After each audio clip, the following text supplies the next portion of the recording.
Sure. So everybody have some English tea there today? You're all vaccinated, right? Sure.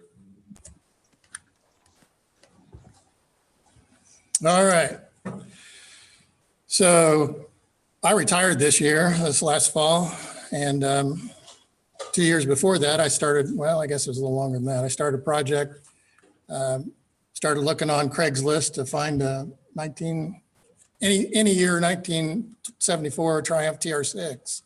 And I found one down in Spencer. The guy wanted $1,500. Guy was original owner. We're guessing it had 38,000 miles on it. But it does not run and had been taken apart about 20 years ago. And they had no desire to finish. The mother and father were moving to Arizona. The son was buying their property and he didn't want the car in his garage anymore. So I went down and talked to him.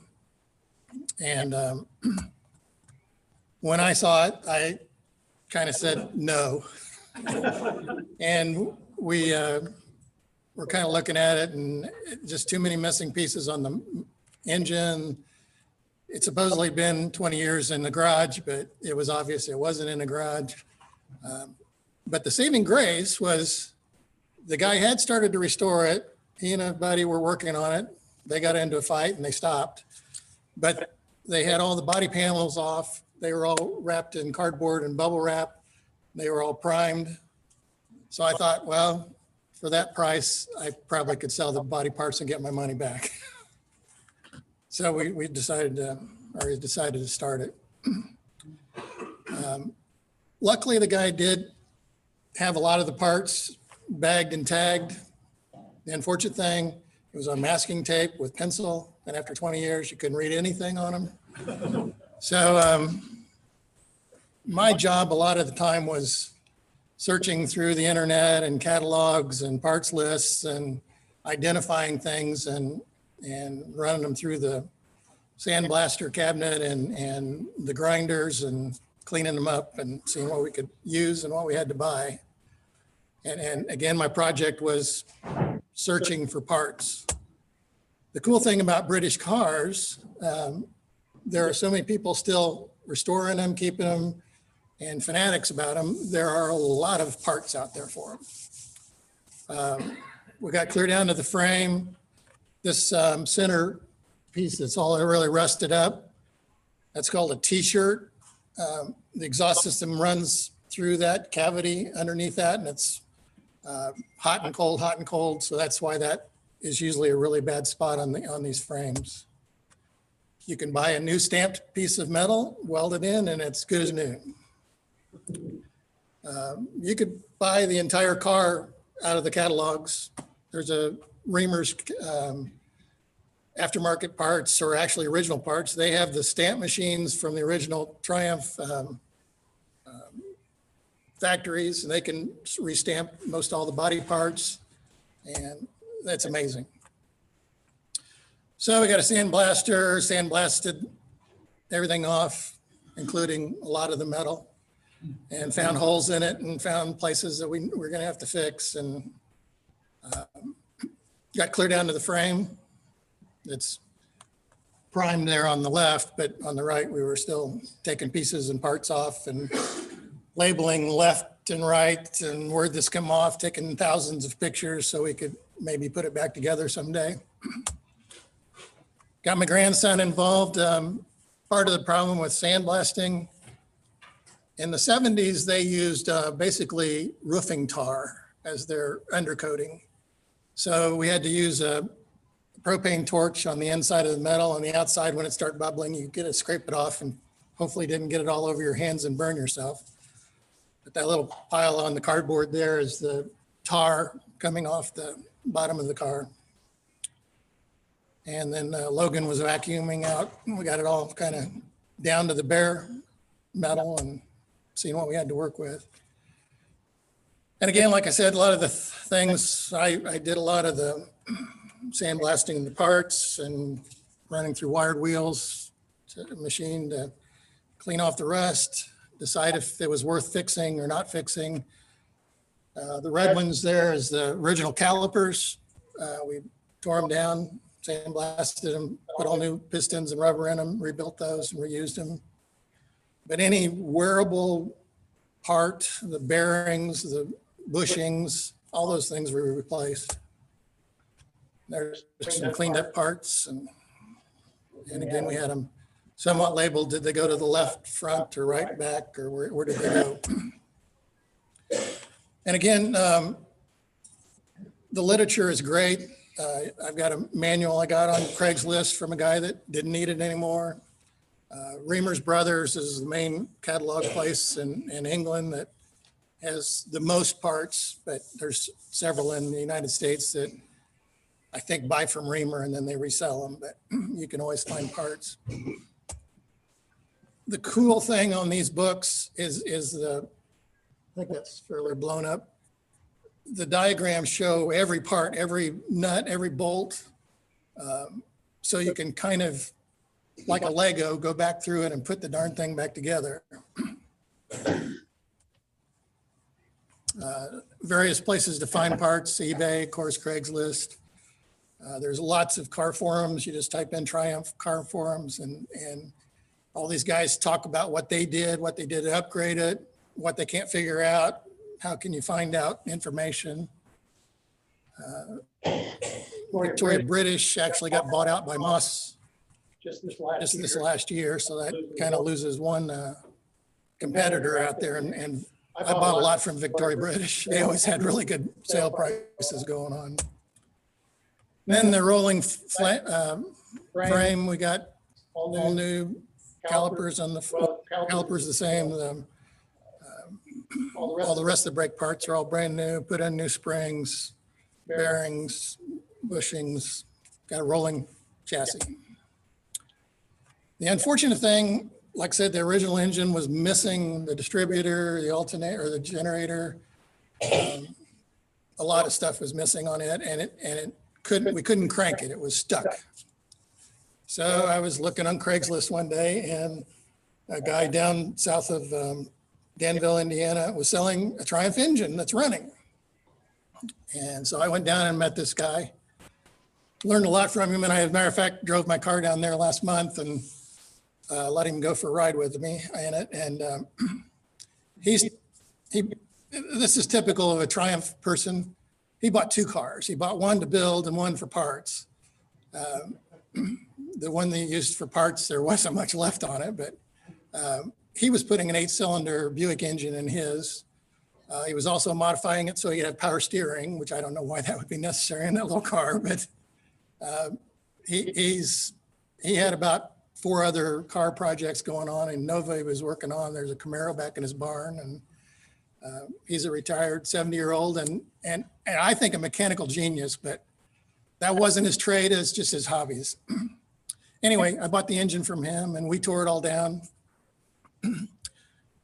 Put all new gaskets, new timing chains.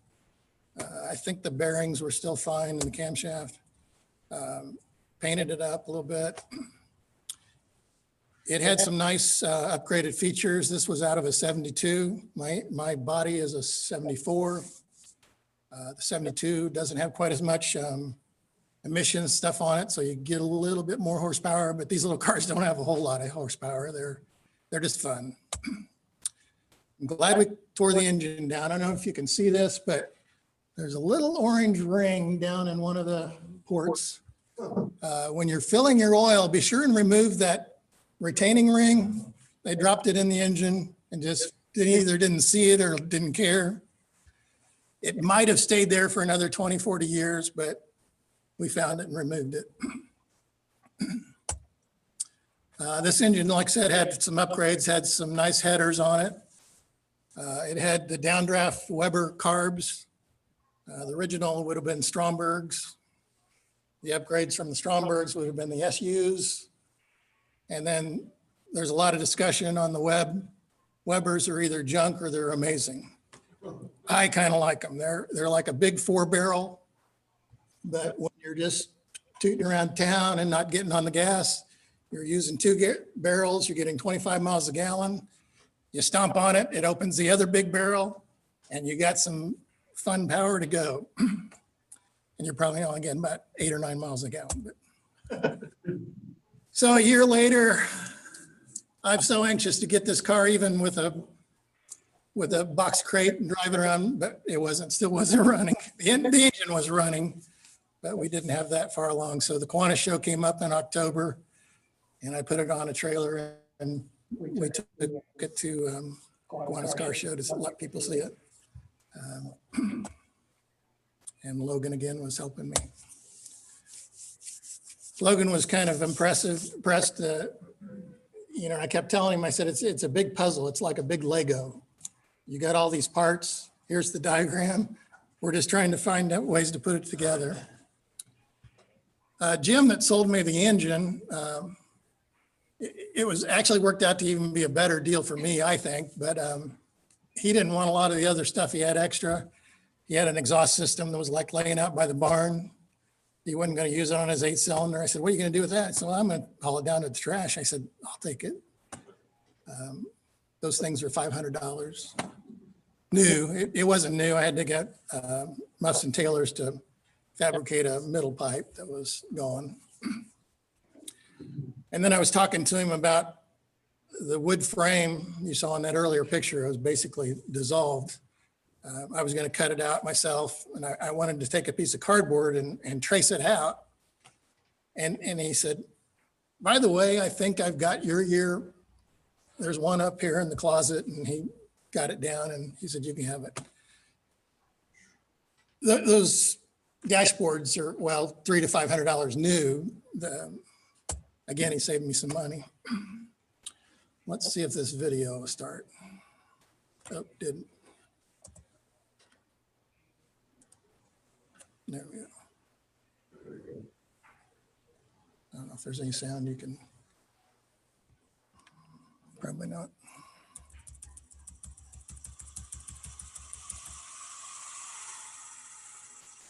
Is the engine running at that point? Yeah, I can hear it, you guys can't.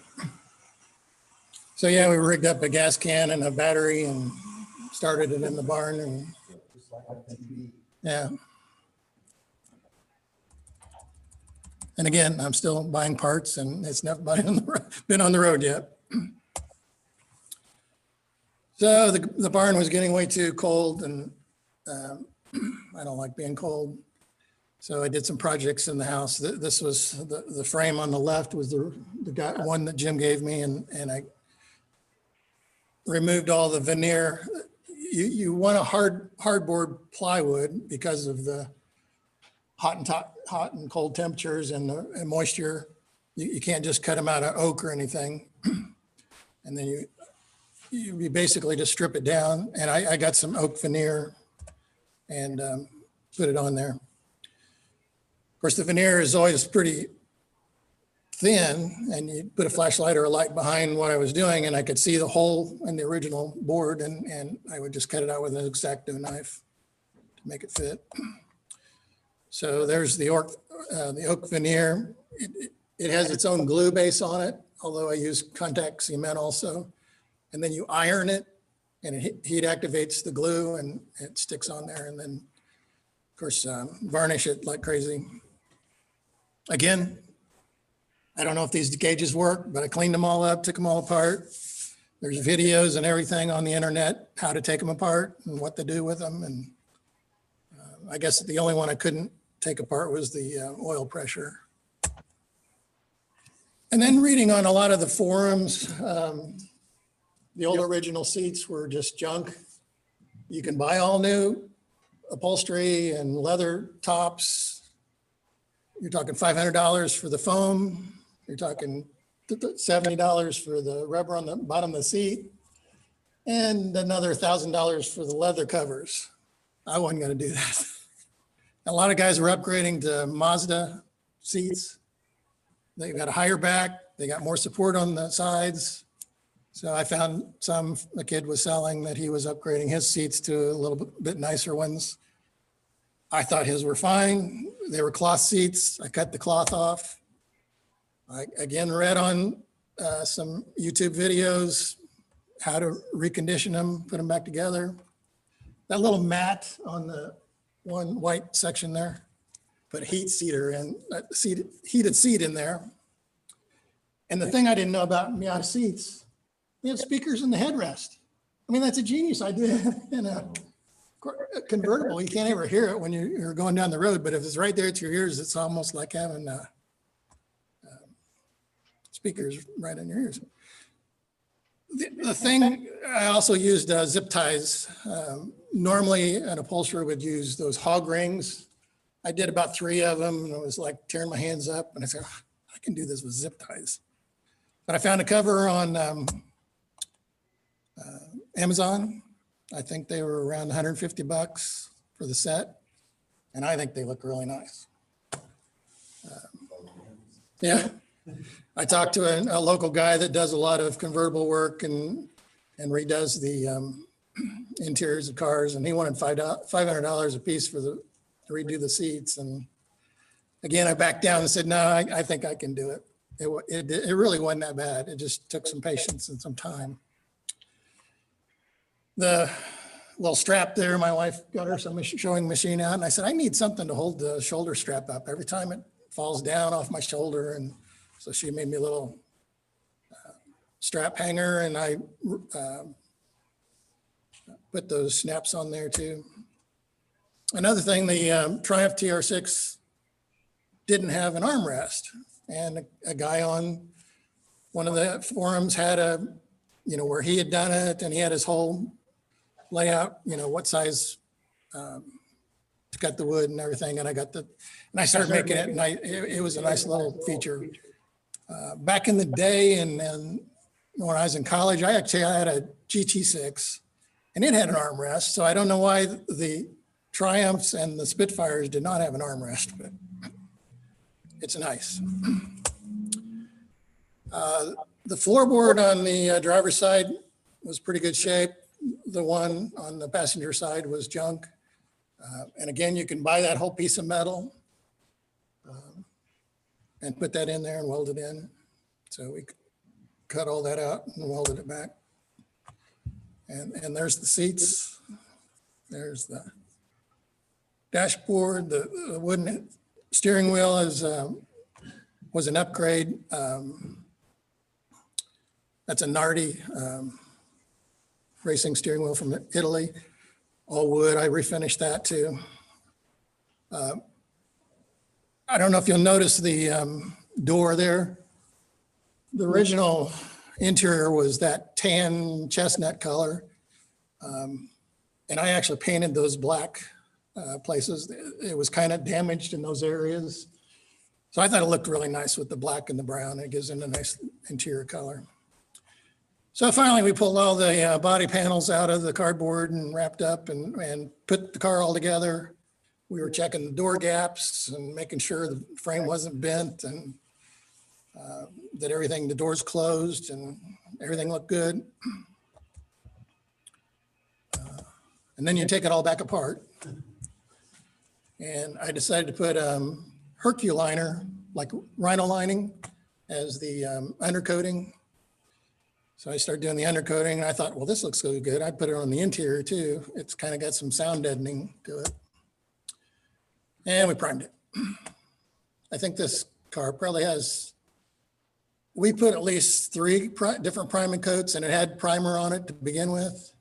And I know the painter put his own primers on it. So it's probably got 6 or 7 layers of primer on it. Seth Nichols, Gary, you know Seth, he was the guy at the fire station that you handed him a check that day. He did the painting for us, for me, and I wanted to do it, but I chose a color that has a lot of metal flake in it, and it's hard not to what they call tiger stripe it, where you just don't get it even enough, and it looks like a tiger stripe down the side or something. And I wanted a rally stripe, a thin rally stripe, kind of offset the front end of it. So they were laying out the matting for that. And the neat little thing that happened to me that was a bonus was Seth and his dad restore and paint a lot of cars. As a matter of fact, they were working on a Mustang Mach 1 that had come from New York. I think the guy paid $700,000 for it, and he wanted a new paint job on it. And of course, they shipped it out to Seth, painted, sent it back to him. And I think it came back to him again because something wasn't right. And Seth did something else for him. But it's like ridiculous what some of these guys paid. I was going cheap. I wanted to, of course, when we started negotiating the price, Seth was kind of here and I was here and we kind of worked it out. I didn't need a perfect car. I wanted just a fun car. I picked a newer color. This is deep ocean blue from, I think it's a Chevy color. In the light, it has some green tones. It's like, it's just pretty. And looking back at the original car, we thought from inside the doors, it looked like it was a British Racing Green, but when I got the information from all the codes on it, it was the Mallard Blue. And Mallard Blue is kind of a bluish green. So I kind of ended up with a little bit back to original close color, but it's a prettier color. I don't know if you can see, I found a used dash top. That's all new rubber under the windshield, all new rubber. We took the windshield out and I cleaned all that up and we put new rubber in it. And then it finally got to come home. Now this was the most expensive part of the whole process. I had to find a new house. I didn't have room for it. So Rusty sold my house out in Cedar Ridge. I looked at building another garage. And by the time they were talking prices, I found one just down the road that had another garage already built. Plus it had an unfinished basement that the grandkids can play in. So we moved all our stuff just to take this car home. And your wife let you do all that? Well, again, I didn't begin that story right. When I bought this, that original picture, I didn't let Sally see it for 2 months. She knew I bought something, but I said, you can't see it because it was just embarrassing. So this was the fun part for me, I think. Building the interior. We got an all new wire harness for the car. And it's simple, right? You just color code, match up, plug everything in. The unfortunate thing in 74, they had an early 74 and a later 74. And the color codes didn't match. But I did get lucky because in the glove box and all the paperwork that I bought from the original guy, he had the original owner's handbook and it had the color codes and they were right. So we were able to go through it. There's a guy that's basically the electronic genius on Triumphs. He's built this or written this yellow book that's here, has all the schematics of the horns, everything, and tells how you can test every circuit and tells how you can even take the horns apart and rebuild them. Although I was not successful in doing that. And they worked. Of course, Jerry's always teasing me, Lucas parts are junk, but it's really all about keeping the ground clean and the circuits together. If you've got good grounding, it's all fine. There's no necessarily junk in Lucas parts. I added some bling. This is an LED headlight with a blue trim on it. And there's the pretty engine. I like the red, white, and blue color scheme going on it. Put that foam, that silvery stuff on the floors is sound deadening. Glued all that down. Although when you got the top off, you're getting all the sounds anyway. And here's another video. Oops, too far. There we go. So this was the first time I drove it out of the garage one evening about 8:30 or 9 o'clock. Never tested the brakes, never tested the clutch, didn't know if the transmission worked. We knew the lights worked and the engine ran. But I pulled out of the garage and there we go. I got no windshield. I just got the frame on there. I did go down the drive to the neighbors and turned around and came back. But it also has the original radio. I don't have it hooked up. I don't know if it works. I kind of tried to test it on the bench and I couldn't get it to come on, but I didn't really plug it in. I got new visors. I wasn't going to put those on, but Victoria British had a sale one time that was like an incredible price, so I bought them. And this is the first time running, and the gauges actually are working. So all this time, I had no idea if this junk was going to fire up and go, and it's actually firing up. Then September, that fall, this is 2.5 years later, basically. There was a car show in Thorntown. I drove it over there, got a plaque, whatever, just like everybody else. But the rain hit. I didn't have a top on it yet, but I brought a tarp and I had a big umbrella. We just had to sit around for about 3 hours after the car show to wait for a break in the rain to get it home. And then the Kiwanis car show the next year, Jerry gave me a trophy. I've got the hard top on it there. And then Logan and I are playing around in the Crawfordsville High School parking lot, running donuts. And some of the upgrades, I like those headlights. They can look kind of cool. Then this last winter, I built the soft top. The original guy didn't have the frame or anything. I did find that on Craigslist and kind of cleaned it up a little bit. It had a couple places had to be fixed. And then you have to rivet all these webbing on there. And there's a guy on YouTube, Rusty Beauties. He's up in Canada. He has rebuilt several of these, and he's got some fantastic videos on all the stuff he does. And I watched his how to build the convertible top like 10 times, and I did it all myself. It was great. It was, I found a guy had bought a brand new top, never used it, had been sitting in his garage for a couple of years, and he sold it to me and saved me some money. Again, it's all about the hunt sometimes. It's not, just throwing money at it. It's do I want to spend $300 for a piece of vinyl? Can I find it for $100? I found it for $100. Original boot rack on it, shined right up. Little mother's polish on it. On your front bumper or those rubber? Yeah, of course, the United States has to have all these safety things and those bumpers. They can easily be taken off. There's 4 bolts, you can pull them off. My question is are the rubber parts original? Yeah, those are original. Modified? They're all huge. They're original. A lot of guys take them off. I don't want to damage the front end. Why not just leave them? The back ones are off. One of them was missing, so I didn't put them on the back. There's Logan and me at the hill climb down in Newport, hanging out. Got a lot of compliments. Another nice picture, a little bling. Another modification we did, the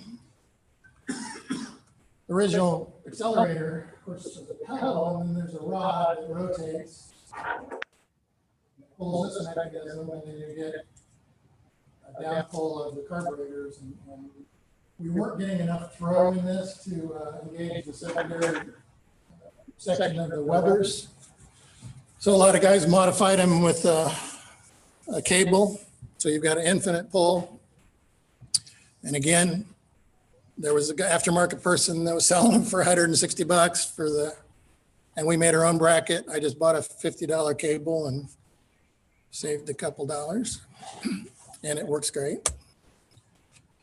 When I retired, this was my project. In September and October, I tore down the old engine, the original engine. The pistons were definitely stuck. Watched a bunch of videos how to get pistons unstuck. You take rags, put them down in the piston holes, soak them with oil, a little gas, and light them on fire and let it burn. Burn for half an hour, take a sledgehammer and start beating on them. Still wouldn't move. I finally broke them out with sledgehammers, and the walls are not bad. You would want to bore it out and put new pistons in it, but I just cleaned up the engine. I didn't put any new gaskets or anything in it. I just cleaned it up and put it back together, and maybe a future project. There's some shots. the original boot cover goes around the back seat. I found that in one of the 20 or 30 boxes that we had. It took us 2 trucks, 2 trailers to bring all the parts home when we bought the car and all the pieces. Had to repaint that and it made it look nice. And another little bling thing I found on Craigslist, this old trunk, and I put some travel stickers on it. And we were in an antique store the other day and found these 1974 maps. And I should have talked to Chuck, but there's a 1974 license plate I found at an antique store too. And that's a fun thing, you know, when you got a project like that, there's the details. And here I'm taking one of my grandsons for a ride. This is Nathaniel. He turned 5 yesterday on Cinco de Mayo. He is my little motor guy because he knows every piece of farm machinery, what it is, all the construction excavators, he knows what they are. And he was running the map, kept telling me I was going down a dead end road. And there's another one of my grandsons. He had a fun ride. Here's another little detail. Red line tires. They're kind of the original. Found a guy over in Illinois. I drove 3 hours over to get them from him. He sold me $1,000 worth. These are $1,000 set of 4 tires, actually 5. He had the spare 2 for $80. I thought when I went over there they would be just junk, but they still had the nibs on them. They'd hardly been on the road. They weren't dry rotted at all. Well, they're holding air. They hold air better than my Honda. Yeah, it's amazing. They are new tires. They're not old tires. But they're red lines. So it's like, that's cool. And there's a little shot with the hard top on it. So before unbelievable to something unbelievable. The engine before and after. And I think if this will go, we'll go for a little ride. Nope, didn't go.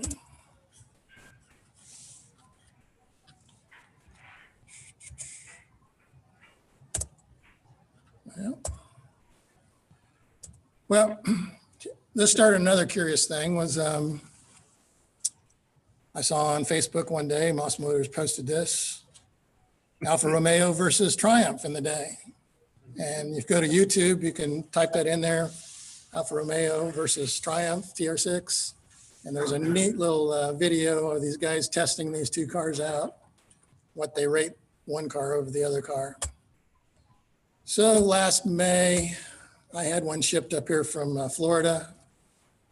My father-in-law down there found it. He had a neighbor that had it, been sitting under a carport for 15 years.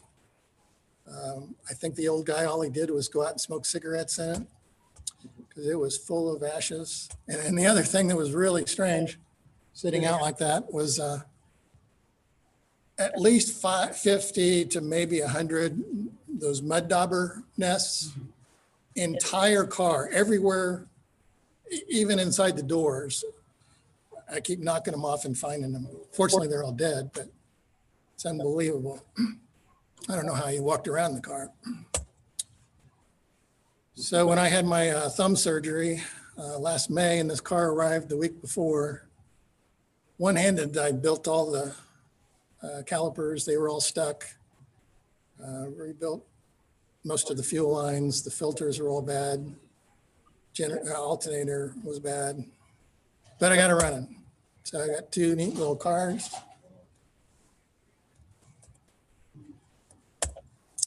So my dilemma is which car is going for a ride today? Any questions? No, I want to teach my granddaughter to drive a stick. I tried somewhat unsuccessfully to teach my son and daughter. They could drive them, but they couldn't stop giggling when it popped out of the into gear. And you get that like that.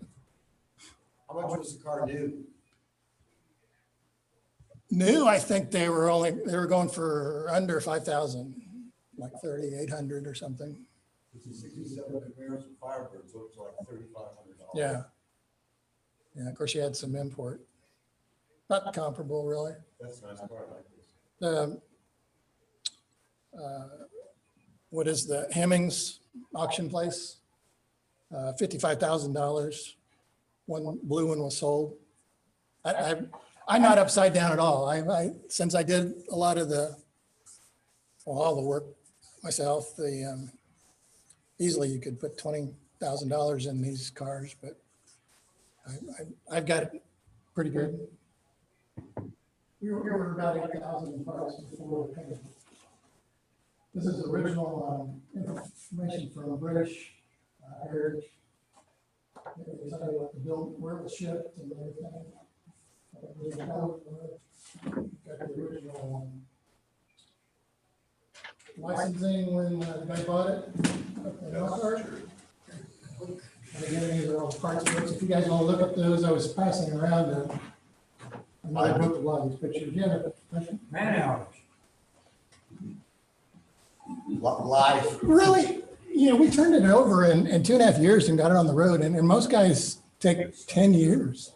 I mean, I think it was very impressive. And we didn't have time really. You know, I obviously was still working 40 hours a week or more. And, you know, one Saturday we'd get together on once a month and put in a good 4 or 5 hours on it. It came together pretty quickly. It was, but again, I spent a lot of time, even at the job, looking through Craigslist and eBay and yeah. It was usually after 7 o'clock when nobody came in, but I was usually on the internet pricing things and ordering things and having them shipped to me, trying to stay ahead of what we needed next. That was kind of my knack in the pharmacy, even, was taking care of inventory. It's like I could do it better than anybody. I just would remember what was on the shelves. I knew what was in the box of parts at home. Thanks for listening. I got 2.5 more hours if anybody wants to stay for an after. Quite a while, so we're glad to be back. Our next meeting will be May 13th, next Thursday, here at Hoosier Heartland. Candidate for International Vice President Barbara Thompson will be with us, or speaking with us from Zoom, from St. Louis, I think, on Zoom. And we'll be celebrating the Southmont High School top 15 students. So please make sure you're here. We'd love to be able to celebrate with them and get that all going. So positive thought of the day: the ladder of success is best climbed by stepping on the rungs of opportunity. And Rand. So thank you all very much. The meeting is adjourned.